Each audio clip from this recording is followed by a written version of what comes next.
జగ్గయ్యపేట నియోజకవర్గ వైఎస్ఆర్సీపీ కార్యాలయంలో మౌలానా అబ్దుల్ కలాం ఆజాద్కు నివాళులు అర్పించిన తన్నీరు నాగేశ్వరరావు.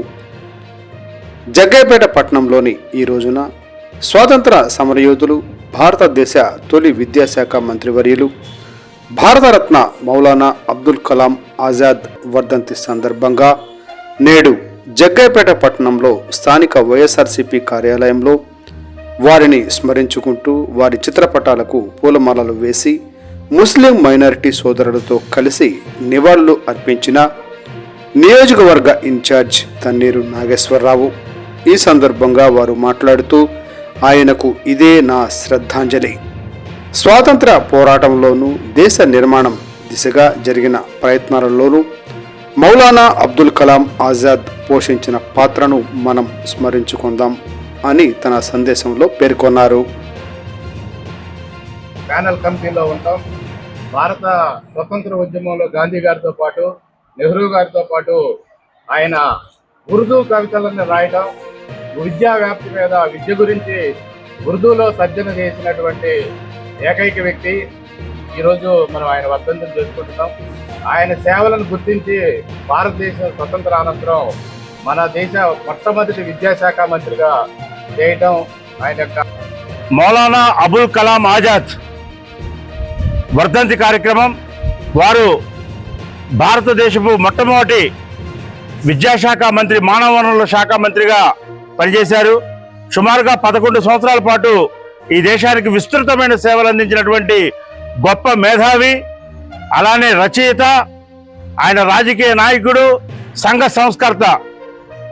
ఈయన మరి చిన్నప్పటి నుంచి కూడా చదువు మీద మక్కువతోని బాగా చదువుకోవాలి, మేధావిగా అవ్వాలనే ఉద్దేశంతో వారు చదువు తర్వాత స్వాతంత్ర ఉద్యమం, అంటే వారు 1845లో జన్మిస్తే వారు జన్మించిన తర్వాత వారు చదువు పూర్తయ్యేసరికి భారతదేశంలో స్వాతంత్ర ఉద్యమం ముమ్మరంగా జరుగుతున్న రోజులు.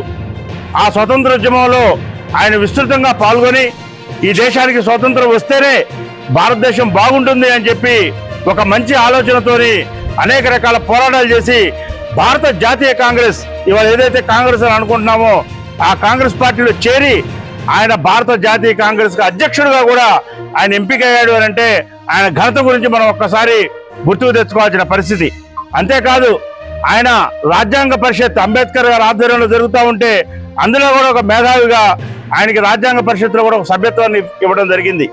ఆయన మరి స్వతంత్ర అనంతరం ఆయనకి విద్యాశాఖ మంత్రి ఇచ్చిన తర్వాత ఆయనకి భారతరత్న ఇస్తానని చెప్పి అప్పుడే చెప్పారు.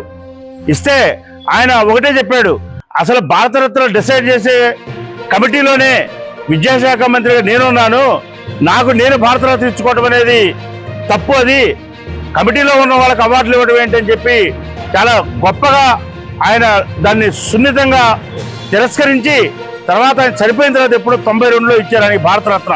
అంతటి మేధావి, అంతటి గొప్పతనం కలిగిన వ్యక్తి, అంతటి మరి ఒక మైనారిటీ కులంలో పుట్టి ఇంకోటి కూడా చెప్పుకోవాలనే విశిష్టత. భారతదేశాన్ని విడగొట్టాలి అని అన్నప్పుడు, పాకిస్తాన్ని సపరేట్ చేయాలని అన్నప్పుడు దీన్ని విభేదించాడు ఆయన, ముస్లిం అయ్యుండి కూడా. భారతదేశం ఐక్యంగా ఉండాలి, భారతదేశం ఐక్యంగా ఉంటేనే అభివృద్ధి చెందుతుందని చెప్పి గట్టిగా మాట్లాడి ఆఖరి నిమిషం వరకు కూడా 47లో ఆఖరి నిమిషం వరకు కూడా భారతదేశం విడిపోకూడదు అని చెప్పి గట్టిగా పట్టుబట్టిన వ్యక్తుల్లో మౌలానా అబుల్ కలాం ఆజాద్ ఒకళ్ళు.